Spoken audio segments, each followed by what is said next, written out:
Hello and welcome to the Top 10 Global Spa and Wellness Trends Forecast. We will start momentarily. Thank you.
Thank you for joining our 13th annual Top 10 Global Spa and Wellness Trends Forecast.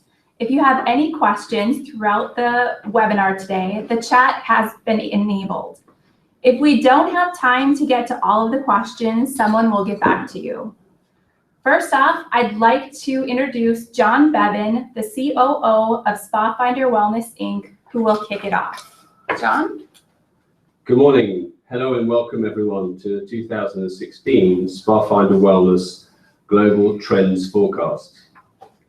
Before I introduce you to two incredible women at the heart of these trends, I want to point out that our trends are not only the longest running spa and wellness trends forecasts, but by far the most researched, vetted, and validated by a dedicated team of researchers.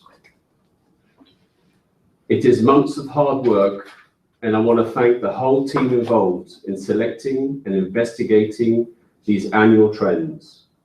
This includes, of course, many of our partners around the world. Each trend is more like a white paper, and we encourage you all to download the full report at the end of today's presentation. Each year, we uncover some exciting and sometimes unexpected new trends, such as forest bathing and cannabis from last year, or ferocious fitness and hot springs from 2014. And how about healthy hotels from 2013? Many of these have since been well documented and used by many wellness businesses around the world. So what do we have in store for you this year? To unveil the 2016 Spa and Wellness global trends, I'm proud to introduce you to Susie Ellis, Chairman and CEO of the Global Wellness Institute and President of SpaFinder Wellness Inc., and Beth McGrathy, Research Director of SpaFinder Wellness Inc. Over to you, Susie. Well, thank you very much, John, for the introduction. And I am so excited to share our top 10 spa and wellness trends for 2016. You know, this is one of my favorite things to do. And it's something that I've been doing for my entire career because I've been fortunate enough to be in this space for over 3 decades. You know, it started out as kind of a hobby, something I enjoyed on my own, but over time it became a little more formal. And as you said, this is our 13th year, so it actually started in 2002 when we more formally with SpaFinder Wellness looked at trends. And now we have a whole team, we do surveys, and I would say the other aspect is that we look at trends globally. And you know, I found that after a while, you do get pretty good at tracking trends. And then something happens that it kind of becomes more that you're predicting because you get so good at it that you can sort of see forward. And I would say that's one thing that distinguishes our trends is that we often predict what is going to happen. And I think that's a lot of real value. So thank you to all of you who are listening on the webinar. It looks like we have a very large group today. And I just appreciate that you're with us. So I'm honored now to be introducing Beth because she's going to talk about the first 2 trends. Beth is our top researcher. She has been with us for over a decade. And even though she doesn't like me to say things like this, but she has a degree from Columbia and Stanford. She's a very smart woman. And she's the one that has written the 70-page report with a huge amount of examples and very, very deep information. So over to you, Beth, for the first 2 trends. Thank you, Susie. Just a quick note, you know, there's so many wellness trends lists that appear at the new year and they're so intriguing. And there's so much for consumers and businesses to digest. You know, X is the new Y. What's the new superfood? What's the new fitness regime? Among our top 10 this year, you'll see some very new concepts and also some trends you've probably heard of before. We're committed to mega trends that will have the biggest future impact on both people and wellness businesses and ones that will evolve and grow in new ways in the future. So just wanted to state that. So trend number 1, Surf's Up, the new wave of wellness.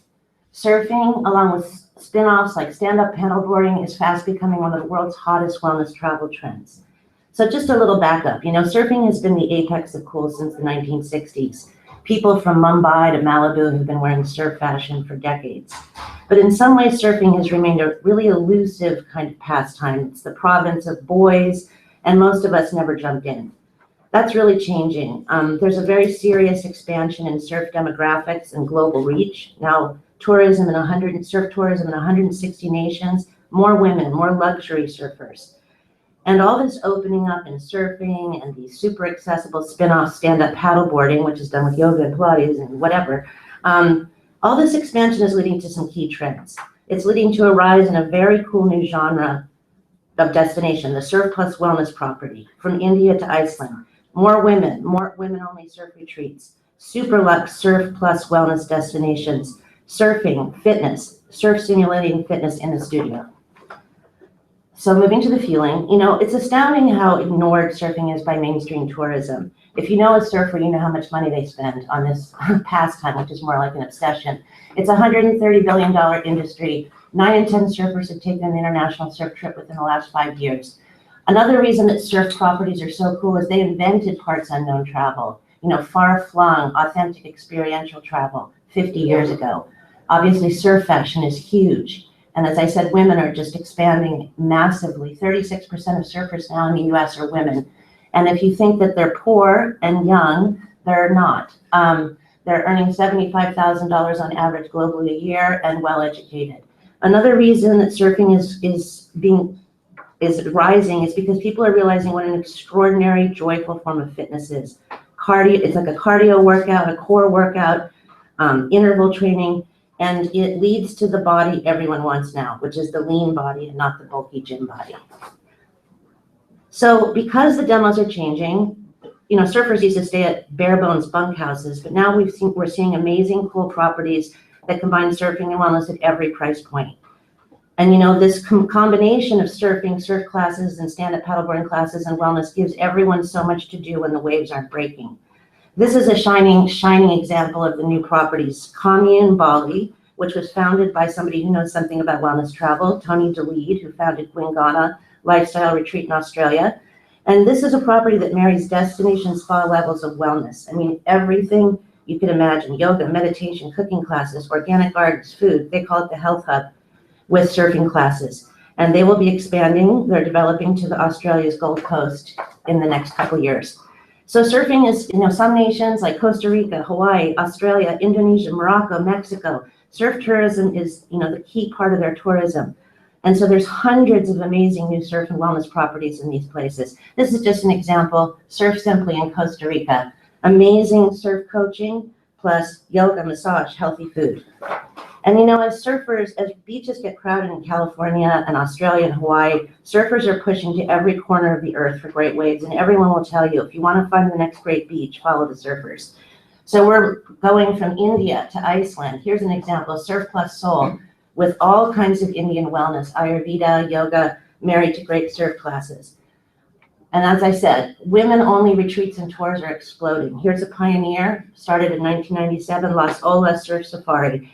And there's a lot of female bonding, a lot of wellness, and a lot of surf classes. And it's telling that Free People, the clothing brand, which just started its new travel company, FP Escapes, is starting with women's surf retreats.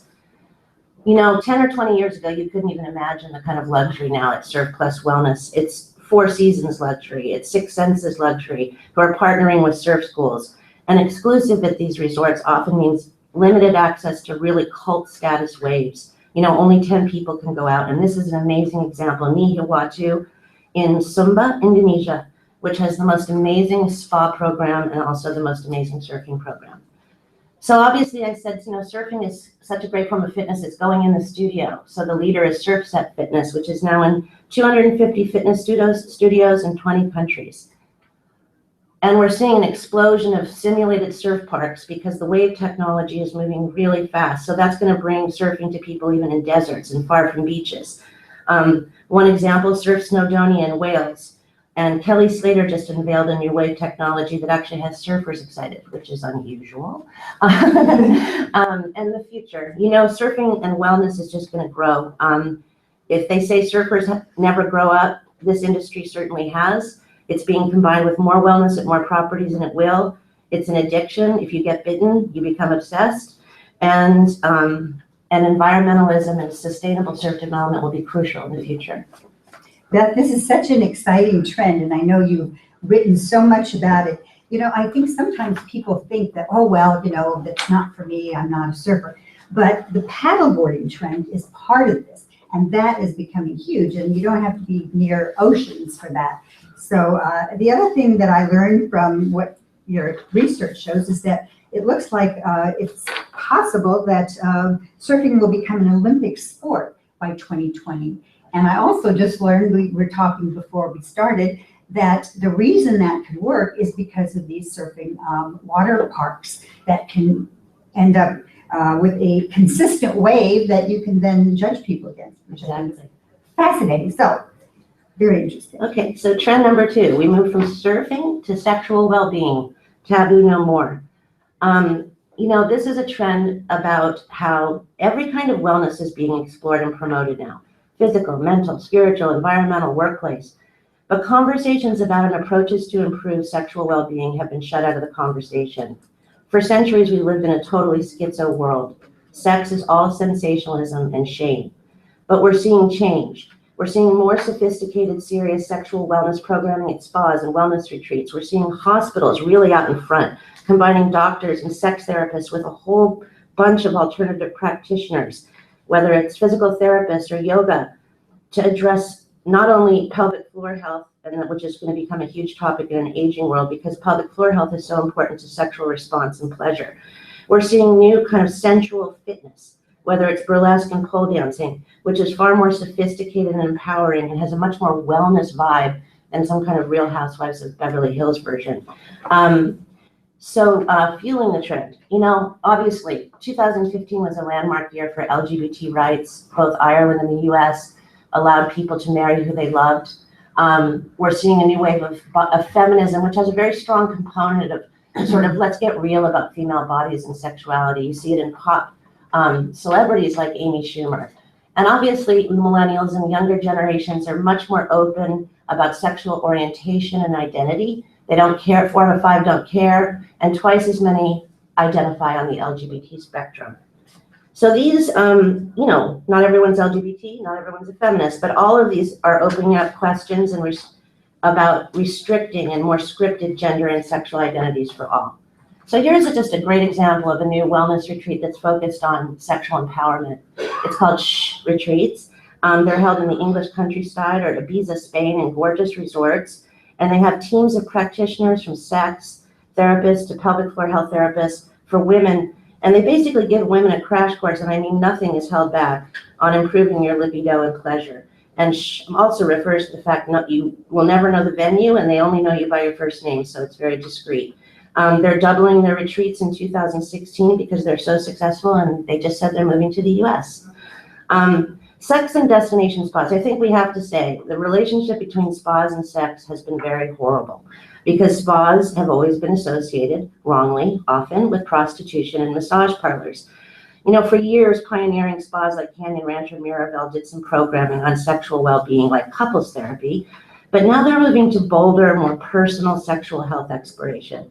You can see that in Canyon Ranch at some of their retreats for 2016, whether it's let's talk about sex, that's frank, women's sensuality and health. Hospitals are way out in front. I wish I could explain what they're doing. It's a growth area for hospitals, integrative approaches to sexual and pelvic floor health. And the really out in front leader is Hoag Memorial Hospitals in Southern California with their Womanology and Restore Him clinics. This is a spa-like clinic, and it has every kind of practitioner you can imagine: sex therapists, acupuncturists, Pilates, yoga, massage, guided imagery. And they treat and empower for every aspect of the lifespan, from college girls to people in menopause. And it's all about the new sexual literacy. How do your body parts work, and how does pleasure work? So as I said, we're seeing so much more, a significant trend in a kind of sensual fitness, whether it's more yoga for sex, more Pilates for sex, and these are specialized versions of those practices to get at pelvic floor health. 305 Fitness in New York City just started a yoga for better sex class. And we're obviously, as I said, seeing, pole dancing and burlesque moving to a much more sophisticated and empowering place like City Pole and Tribeca, which also has a meditation lounge. It's impossible to describe here how LGBT travel is changing the tourism industry. It's growing 10% a year. It's twice as fast as regular tourism.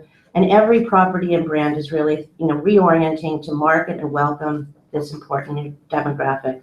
We don't have a lot of time for this trend left, but alternative fertility centers, I hope you will read about. Obviously, one goal of some sex is reproduction. And so many places are marrying alternative therapists with medical technology to create higher conception rates. And also, there's so much out there that's going on. I hope you'll read about it. We have the Sex Forward Hotel with really, quite frank, amenity kits. Some new touch therapies, from cuddle parties to orgasmic meditation. That's quite something, and it's growing globally. We have high tech changing the sex world, from high tech sex apps and devices. We're going to start tracking our sex like we do our steps and our sleep. Really, really high tech sex toys. And obviously a very threatening thing to the wellness world and people's lives is the really real coming of sexual robots and virtual reality into the bedroom, which is going to drive a new wedge between ideas of sex and human intimacy, which means we're going to need people that specialize in sexual well-being, true human sexual well-being in a way we never have before. Thank you. By the way, that photo was a sex robot. I didn't realize that, but that's what one looks like. So I hope everyone will read that. It's kind of a sizzling write-up on a very serious topic. Really valuable. So trend number 3, it's called the Temescal. I don't know if you remember, I don't know how many years, a long time ago, we said there was the year of the hammam. And at that time, very few people knew what a hammam was, but sure enough, they started adding them everywhere. Well, we're saying that this is a year of the Temescal to learn about it and understand it, and then we'll start seeing more and more of it. The Temescal is riding the wave of global interest in native, authentic wellness offerings.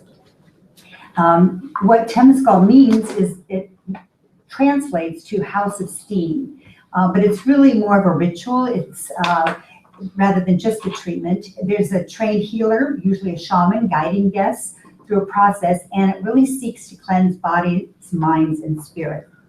So what's fueling the trend? Well, the number one luxury travel trend is travelers wanting local indigenous cultural experiences.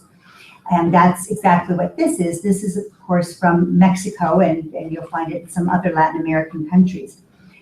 There's also a spiritual aspect to it. So spiritual health is valued now alongside physical health. And Mexico is one of the fastest growing wellness tourism industries in the world, countries, I would say, and it's ranked 11th worldwide, and it's number one in Latin America. So it's a huge market for wellness tourism in Mexico. So just again, what I thought was interesting is that when there's a restorative properties and cultural significance from empires that have lasted a long time, it's kind of interesting. The same thing with the hammam. It's been around for so many, hundreds and thousands of years, and it sort of says something about its value. And I think that's the case also with the Temescal. Here's an inside of a Temescal so you can see what it looks like. And just to give you a bit of an idea of how it works, it'll be 30 minutes to 2 hours, depending on where you are and who's doing it. There's hot volcanic rocks that are in the inside, but they're heated on the outside by wood-burning fire. And then someone brings them in. If you add some water to those, then you get some steam, which a lot of the Temescals do. And then there's chanting, and there's prayers and incense, and it can be very, very different depending on who's leading it. Here's a picture of more of a contemporary Temescal. This is at Rosewood Spa. And you can see, by the way, that the entrance is very low. And what people do is you enter on your hands and knees, which is sort of symbolic of what this whole shape is about, which is the womb, the mother's womb, and your birth canal. Here's another picture of a beautiful contemporary Temescal. This is at Mission del Sol Resort and Spa. And you'll find, especially in Mexico, many of the beautiful, beautiful resort properties have a Temescal and a ritual that they offer, which is very exciting.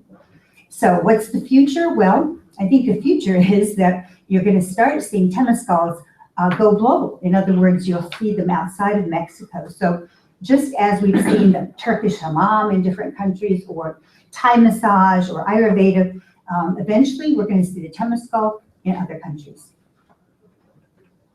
Susie, I totally agree. I mean, I think, we see so much more, a new kind of spirituality that's really trending in wellness. It used to be kind of a generic sort of spa spirituality, but I think it's really indigenous, more exotic, more intensive, kind of an anthropological spirituality. People are interested in traditions from all over the world, and that's such a key part of the Temescal, is the shaman and the, intense ritual. Good point. And I, by the way, when I was in Mexico this last year, I decided to actually have a Temescal experience, an authentic one.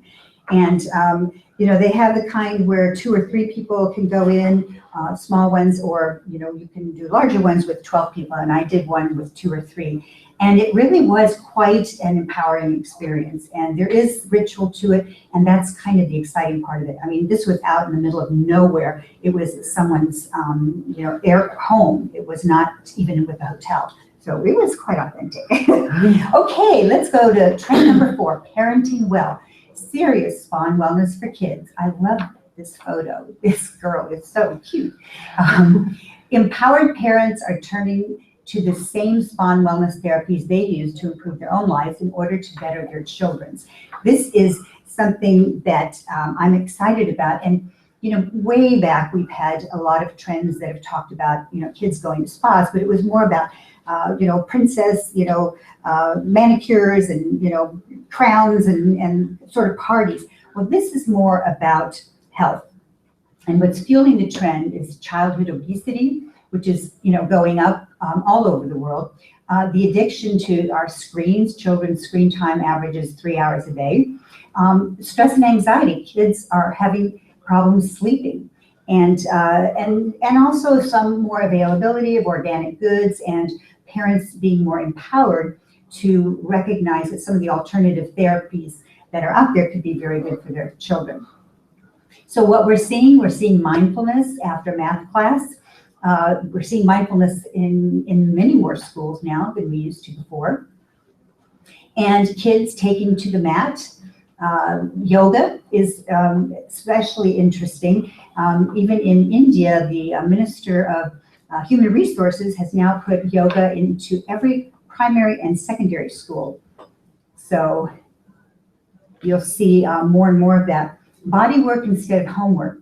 And I think what's happening is that as adults recognize that when you have to make long-term lifestyle changes, it's really tough to do as an adult. And so the best gift they can give their kids is helping their kids grow up without the kind of obesity and diabetes problems that are plaguing so many countries, because then it's just so much easier to remain healthy than it is to have to make a lot of changes. We're also seeing with vacations that more of active vacations are happening. Six Senses hotels and resorts are doing a lot in that regard. Activities that the whole family can do, which is a lot of fun. And I like this idea of healthy plates, not clean plates. When I grew up, it was all about cleaning your plate. But when now we realize, well, that might not have been such a good idea. But a healthy plate is something to really focus on. And then I would imagine most of this audience knows this, but it's been shown that infant massage is really, really scientifically proven to be a benefit for babies. And they know this because they've done research with preemies that those that are massaged grow faster and gain weight quicker than those that are not.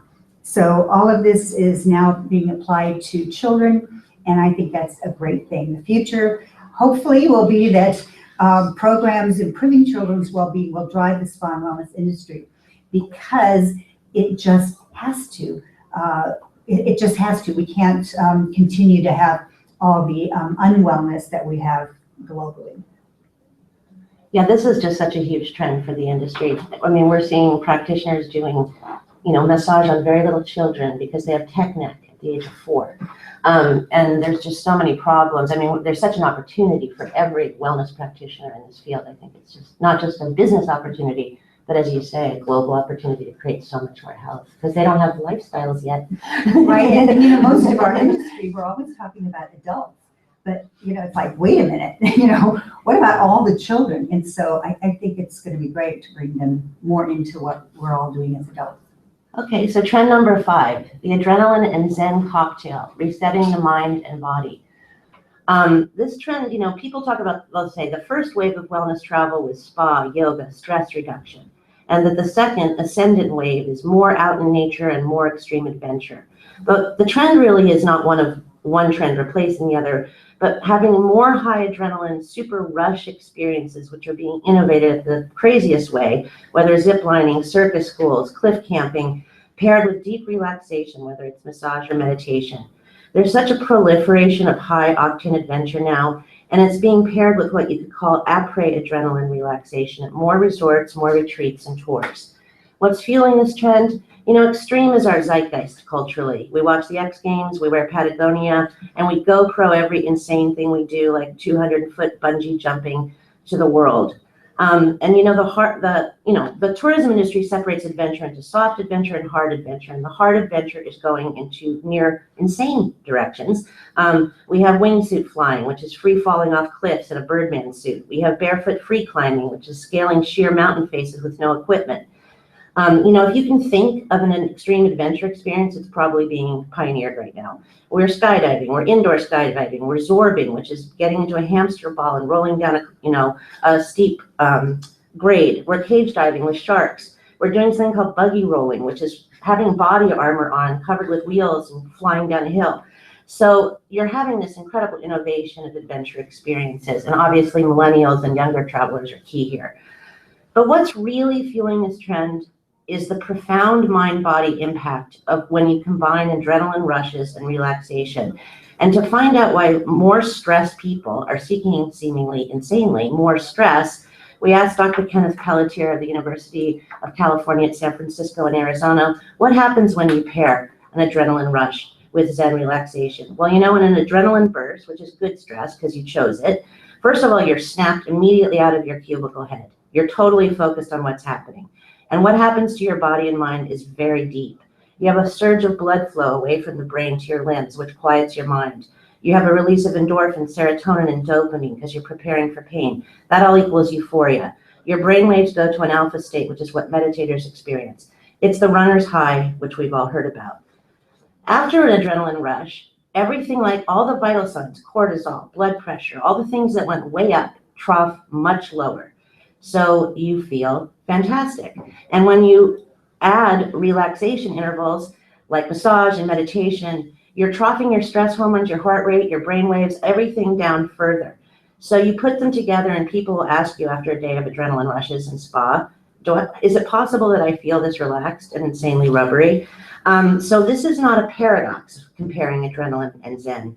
It's a destination, and more destinations are offering it. You know, in some countries like Costa Rica, Chile, New Zealand, Slovenia, Wales, Botswana, this is the tourism brand, adventure, adrenaline, and, you know, more spa luxury. And here's just an amazing example of a property that was sort of engineered from the ground up for the perfect balance of adrenaline rushes, you know, whether it's canyoning, intense mountain biking, whitewater tubing, combined to amazing natural hot springs and a really great spa, Rio Perdido in Costa Rica.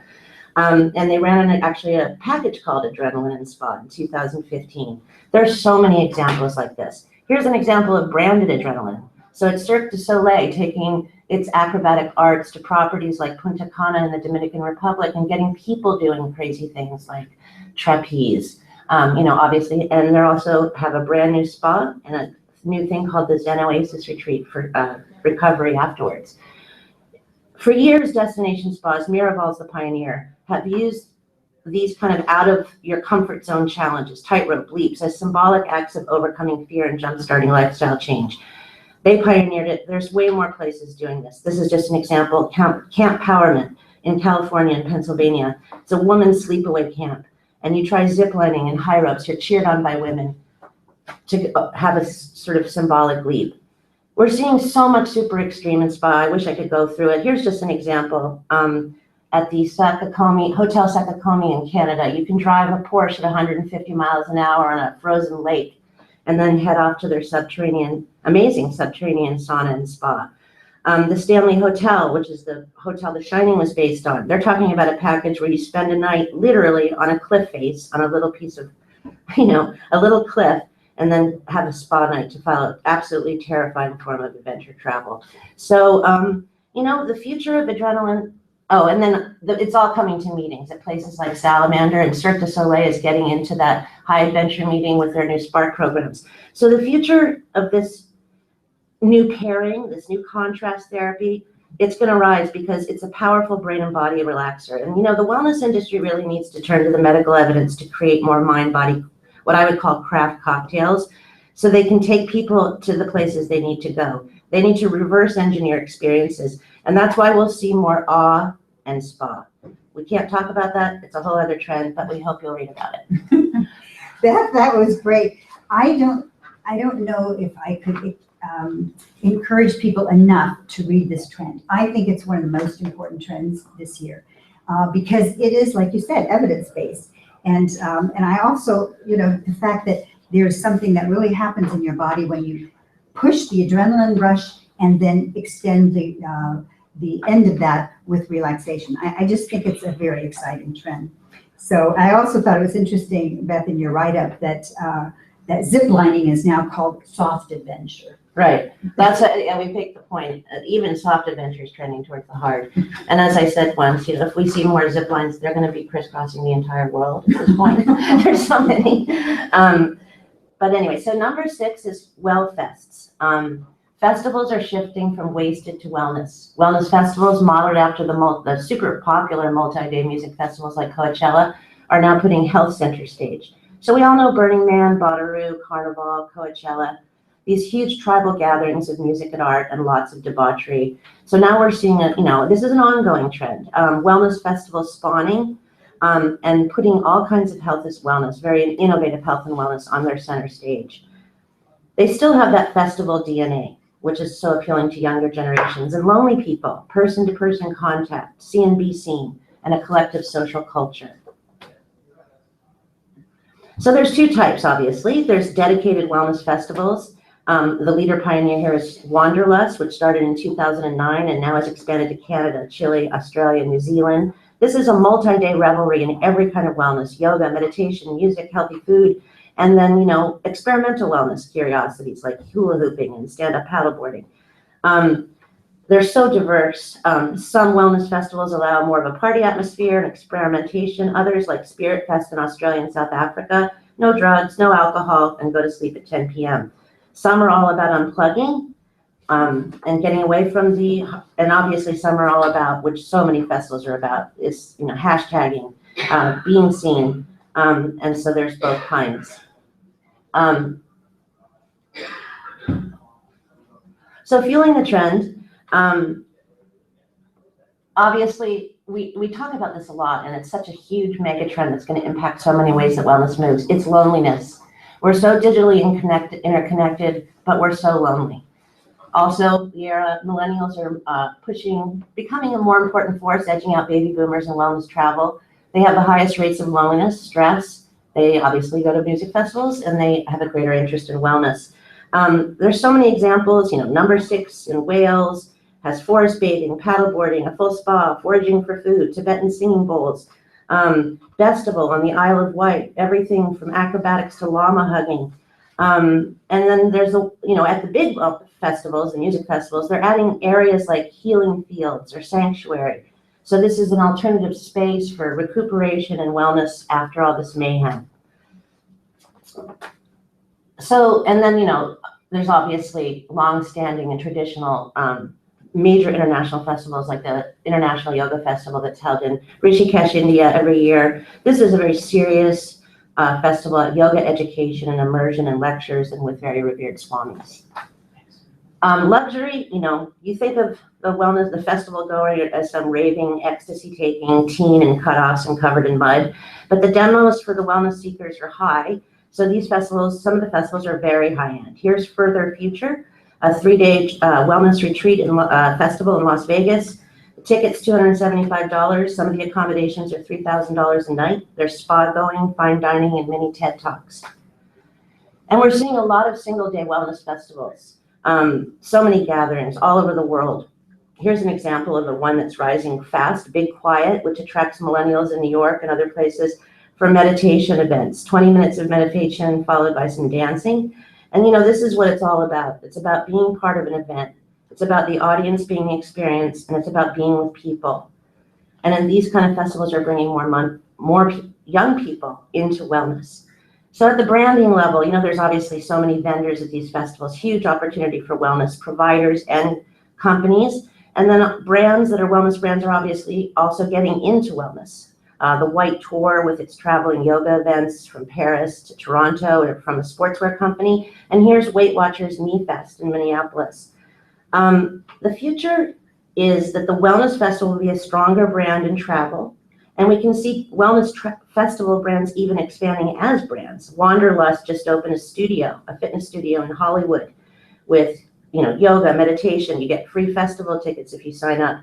And this is the sell of this. It's your social life. Thanks, Beth. I also want to mention Global Wellness Day is really part of this trend. For a festival, it's a one-day event, and it's in 70 countries now, and it's the second Saturday of June, and this year it's going to be June 11th.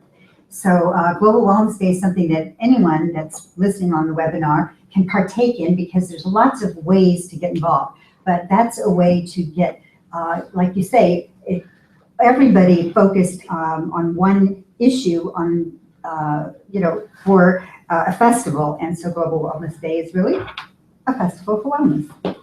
So moving on to our 7th trend, we call it On demand, Uberizing spa and wellness. More than ever before, your health and happiness are just a click away. You know, we've talked about health technology for several years. There's so many technology pieces out there that are helping people track their, their running, their steps, their sleep, etc. But this is a whole nother issue of how technology is changing our industry. And this in particular is very important because this is consumer driven. They want this. So let's take a look at what is fueling this. It is the demand from the consumer for immediacy and expanded hours. More consumers are relying on app-driven services. You know, they're getting familiar with these kinds of services. Uber is, of course, the one example that's mentioned often. Fortune magazine was saying that startups seeking venture capital commonly refer to themselves as the Uber of our market. And I am not surprised because that people want that kind of efficiency. Customers are stressed and stressed for time, and so this is something to really watch. So examples, I would say the one to this is Urban Massage in the UK. Zeal is the one here in the US that's probably the best known. These are on-demand massage.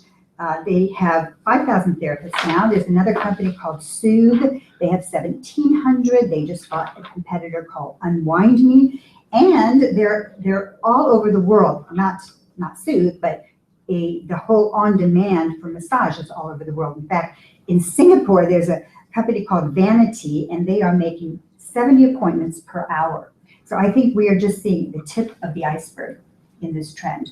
And of course, it's not just massage. You know, hair and beauty is happening. People are wanting to have that done in their homes. Nail care. I think it's worth noting that Elizabeth Arden Red Door just bought this company called Manicube. And what they specialize in is going to businesses and doing manicures there. And they've become quite popular.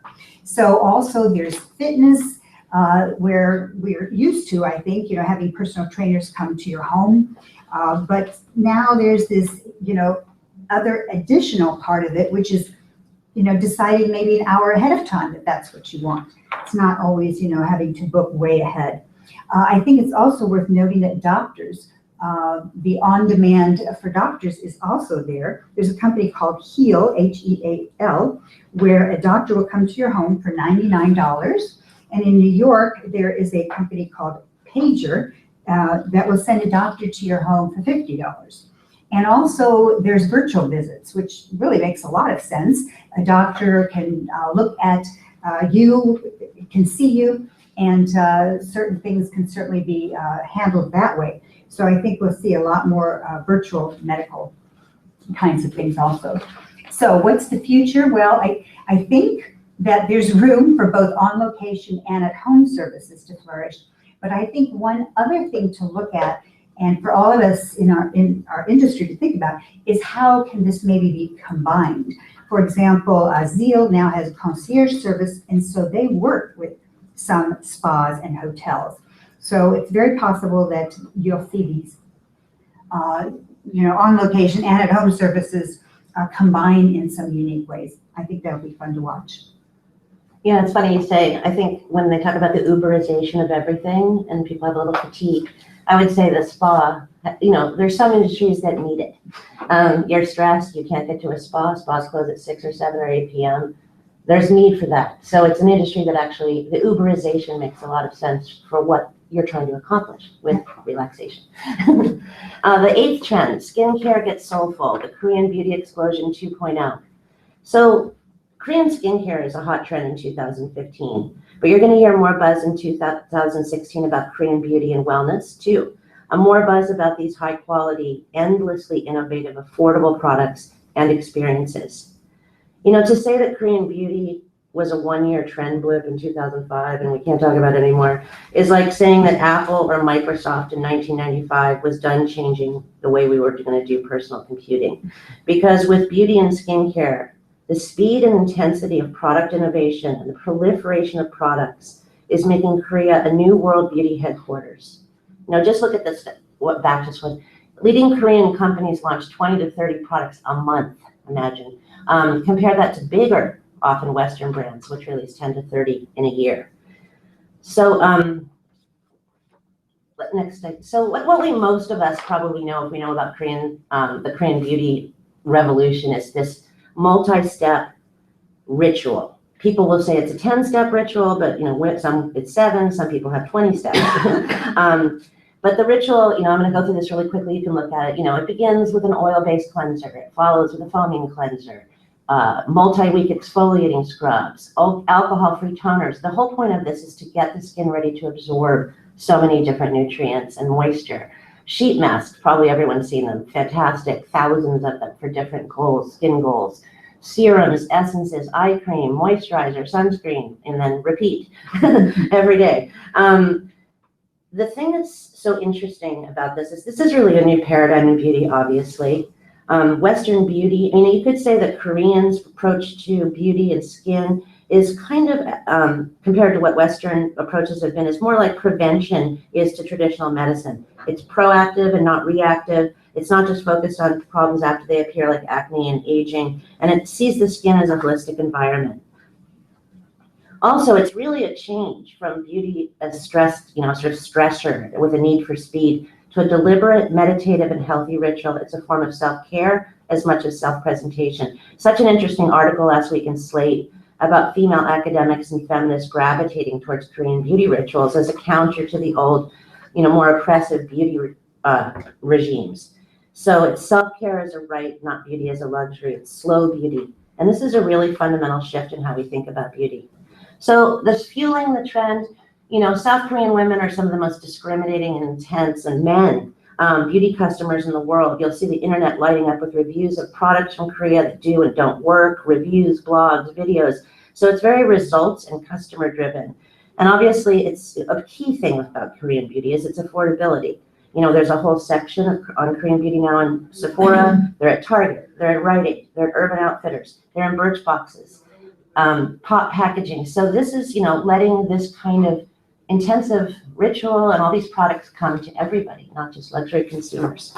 And then, obviously K-pop, the infectious Korean pop music has huge followings in and outside Korea, and all the celebrities with their perfect skin endorse products, and it's really driving the trend. So this is now a $10 billion annual industry. So Peach and Lily is the biggest distributor. There's many of the hundreds and hundreds of Korean skincare brands. And it's notable that they just partnered with Macy's to open their first bricks and mortar store. And it looks like they're going to be expanding more in that direction in 2016. The focus here is on education of this process, these products, as much as retail. It's about the fact that there's unusual ingredients inside K-beauty, like anything, and from traditional Korean medicine, everything from tea to ginseng, to snail and starfish extracts, to bee venom, to donkey milk. It's also got a lot of fermented ingredients like Korean cuisine, kimchi, probiotics, very skin-friendly enzymes and amino acids. So the thing that's interesting about the whole process in the Peach and Lily new stores, it's really shaking up the way you see retail. So it's not organized by brands like you're over here, Laura Mercier. It's organized by steps of a ritual. It's about beauty goals. So I think that that's an interesting opening up that may see wider implications. Obviously, one of the big things here is men. Korean men, huge beauty consumers, and it's going to, their products will spread globally. And just real quickly, we don't have much time here. Most people don't talk about how the Korean spa ritual is very reflective of the Korean beauty ritual. It's all about a circuit. It's all about a multi-step process. It's about jade rooms, then salt rooms, then forest bathing rooms, then this bath, hot bath, cold bath. So it's very much about slow spying. It's very affordable. It's taking over cities like Los Angeles. Just really doing huge amounts of business. It's very social, so successful, so affordable. And it's, I would say that just to find, because of the endless innovation, the huge amounts of R&D spending in the Korean beauty market, we're going to see new trends in 2016. But I think that the Korean beauty and spa trend is really a metaphor as well as the best example of a wider shift in beauty and wellness, which is slow, more meditative self-care from other indigenous cultures. We're going to see it from Africa. We're going to see it from Korea, but it's a welcome shift. wellness, as beauty as self-care as opposed to sort of a stressor. You know, it's amazing to me, and I think a lot of people may be listening, were first introduced to any kind of a Korean treatment through the scrub. You know, they're well known for their very strong scrub where, you know, you get scrubbed by someone and then they show you all the dead skin cells that they've gotten off of your body. And now when I think about how major, you know, a $10 billion industry, it's amazing how far it's come. Well, we've got 2 trends to go. So I'm going to do healthy cruising, and then we have one final one. Healthy cruising, the ship of excess has set sail. Today's floating hotels are providing some of the largest, most impressive comprehensive spa and wellness programming and facilities available in the world. And if you look at this picture here, this is a rendering by Regent Seven Seas Cruises of something that's coming. I mean, this is so gorgeous. This is so beautiful. And healthy cruising is something I know a little bit about because I was there in the early 80s when the very first spa at sea was tried. It was a trial at first. What happened is the QE2, which was owned by Cunard, decided they wanted to try putting a spa on board. And they did a contract with the Golden Door, and that's where I was working, the Golden Door in California, to see if maybe people would be willing to, you know, do spa kinds of things on a cruise ship. And I remember they weren't sure it was going to work, so the experiment was retrofitting the 7th floor underneath. In other words, the bowels of the ship is where the spa was put. There were no windows, there was not very much air, but that's where the spa was put. Well, the Golden Door Spa at Sea was started. Steiner at that time was the hair salon on the QE2. And if you fast forward now, things have changed immensely. Steiner now has 150 ships, and they are the spa, big player in the spa world. And there are no more spas in bowels of ships. The spas are now front and center with fabulous views. They've become a really important part of traveling by cruise ship. So what's fueling the trend? Well, wellness travel is very popular. There's a rise in cruise traveling, 6.5% annual growth rate. And, you know, it's something a lot of people do as they get older. And of course, we have an aging market as well. The marketplace is repositioning around wellness. Wellness brands are branching out. Canyon Ranch is now on cruise ships. Raisen Detra from Sweden just launched their Leave Nordic brand, and it's on one ship, but it's going to go on other ships. And the fact that there's 55 new vessels expected through 2020, that just means it's going to be more and more happening, healthy cruises and so on. The other thing that's happening is river cruising is becoming more and more popular. And we are seeing increased offerings for special interests. So here's just a few photos that I thought you might enjoy. Here's the Mandara Spa aboard the Norwegian Escape. I mean, these spas are gorgeous. I mean, you have steam rooms and sauna rooms and even like snow rooms now, which is something a little bit newer. This is the Mandara Spa aboard the Norwegian Escape. And Leave Nordic also has a snow room. And so the contrast therapy is something that they're pushing. But it goes beyond just the treatments and facilities. It's culinary experiences. Here's a 2-day culinary boot camp at sea, healthy cooking. There's a lot of fitness, adventure, indigenous pursuits. Some of the other trends that we've already talked about also are happening with cruising. And the other thing that I wanted to mention is that we see in this arena more smaller ships because they can go to different areas. And we're seeing a bit of a trend towards people wanting to have indigenous experiences and then also including a volunteerism aspect to it. So Fathom Carnival Corporation, which is being built, where people will go and teach, English to or teach a foreign language. It's going to be interesting to see how this evolves.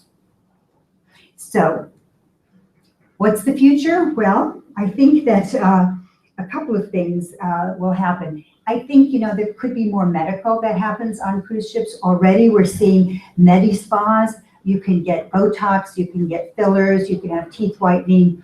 acupuncture, all of those kind of things are already there. It's possible that there might be more medical tourism happening.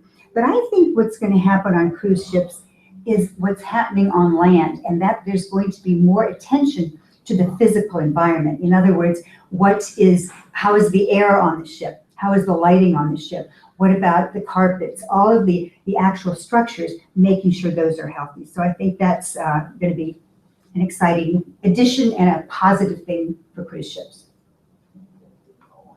Number 10, our final trend, and this is called Workplace Wellness Grows Up. In this new phase of workplace wellness, we are moving to create a culture of wellness, and at more advanced companies, a culture of purpose. Now, this is kind of an interesting trend because workplace wellness is not exactly new, but it is now going into, I would say, a second phase. And here's a good way to look at it. We did a survey at the Global Wellness Institute for the future of wellness at work, and that research is coming out next month. And one of the questions that was asked is, why do you think your employer is doing a wellness program? And 57% said that, well, they think it's to cut or control healthcare costs. And 27% on the right there is they honestly care about employees' health and well-being, and 17% about making employees work harder. And when we talk about workplace wellness growing up, that's what's happening. There's going to be a shift. And the shift is that huge thing on the left is going to go down, and on the right, it's going to go up. Because all this measurement, we're past the idea of, is this a worthwhile thing to do? From the financial point of view, I think the answer is clearly yes, it is.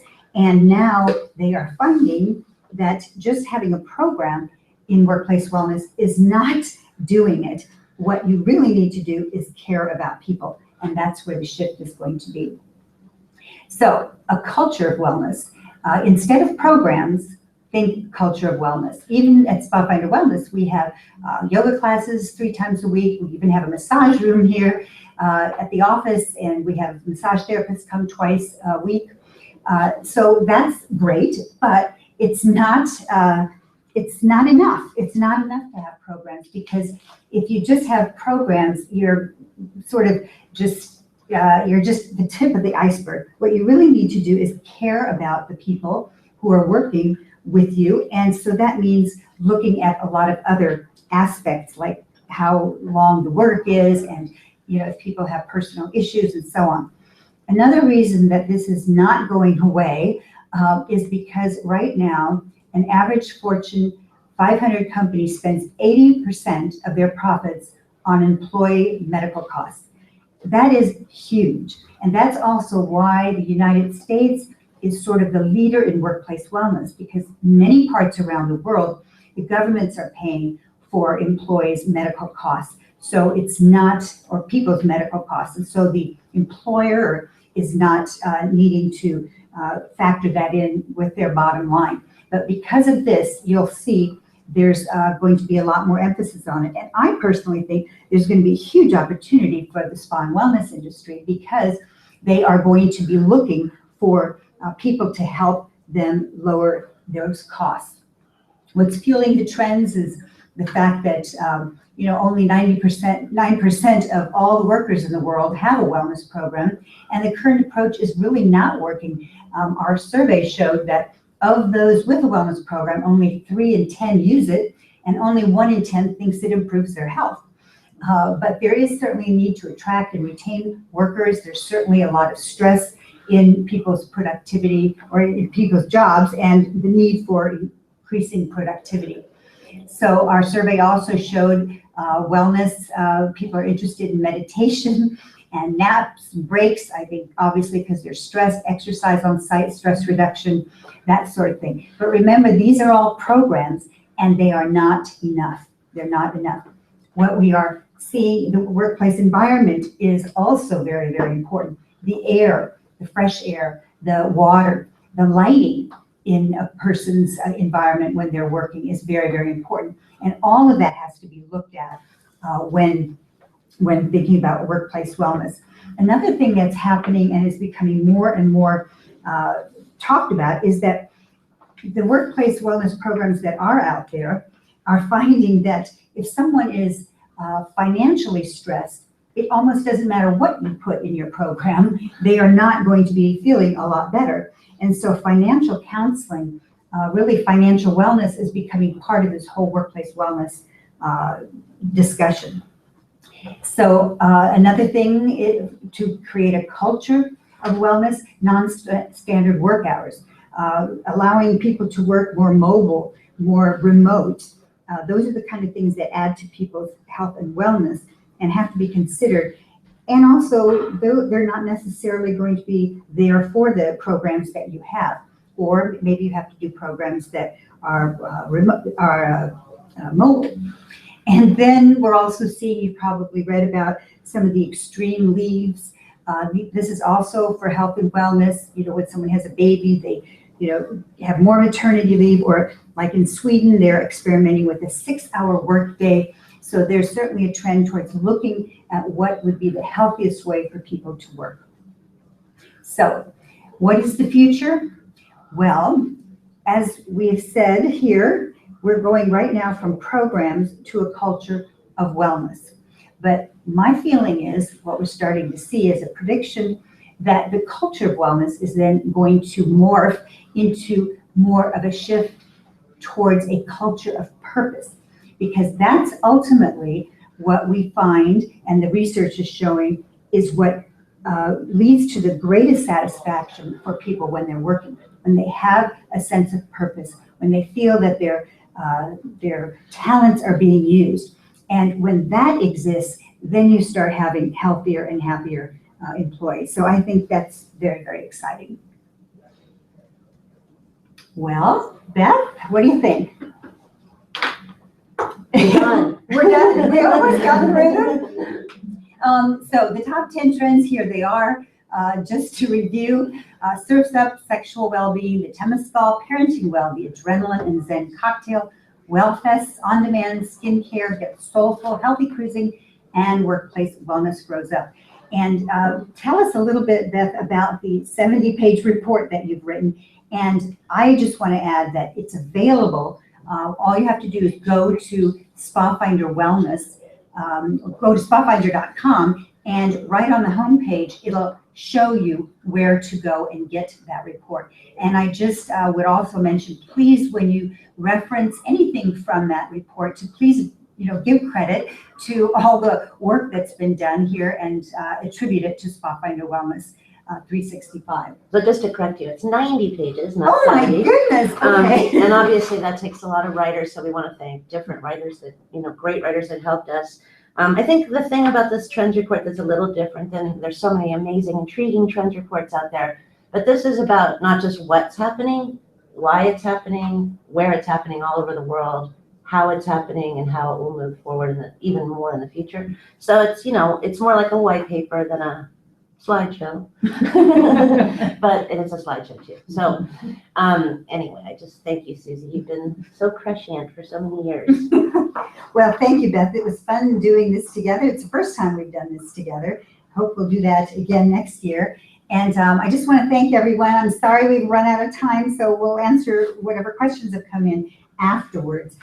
Go to the spafinder.com website. You'll get the report. And use the report and use it to have a competitive advantage out there. We want to share this because I think in the long run, it's very helpful for more people to be aware of what's coming up. So thank you, Beth. Thank you, Susie. And goodbye to all of you. And thank all the listeners. On the webinar. Bye-bye. Bye-bye.